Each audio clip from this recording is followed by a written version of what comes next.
Well, I started working with cooperatives after I found them as a student in an economics textbook in an unassigned portion of reading, which I think is worth noting. But I was kind of engaged as being with student activism. So I attempted to form 2 student co-ops that kind of were solutions to problems that I was being active around and doing some kind of campaigning and things of that nature. 2 of them failed.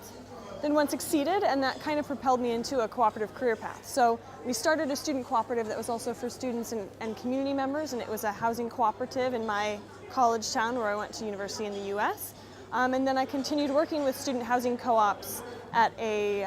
local and a regional and then a continental level thereafter. In terms of student co-op challenges, I would say definitely transience and education and awareness are just huge obstacles. Transience is a problem because usually by the time people even find out that a co-op exists or that they can become a member of a co-op or what it even means, even after they've lived there for a while, they're usually on their way out. And then in the US, we don't have a lot of places to launch people into that have a newly found awareness about cooperatives.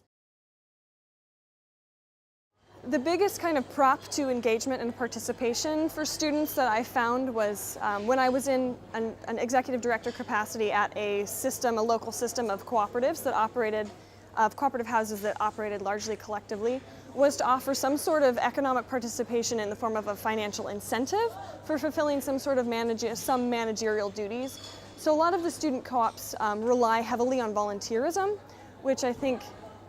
by and large is not going to work when you're working with people who have so many other distractions and so many other things that are promising them, certain returns and are promising them certain experiences, that if, number one, it's kind of hard to articulate and to educate people in exactly what the return is on participating in a cooperative structure, particularly when they're young and this is their first cooperative experience. So it's a competitive, getting a young person's attention is pretty competitive, and when you're asking for their attention in the form of work,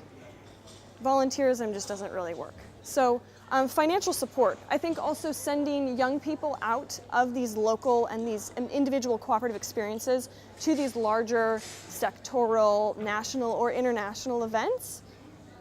plays a huge role in people really becoming aware of the profundity that the profundity of the cooperative model and all of the possibilities that the cooperative model holds for them in their career as a worker and also in their consumption choices and their living choices. And I have found that when students that I've been working with, or when I myself was a student, when I went away to one of these larger events, I came back and they came back saying very much like, wow, this is what I want to do with my life, that this is work that is meaningful and this is a community that values my participation and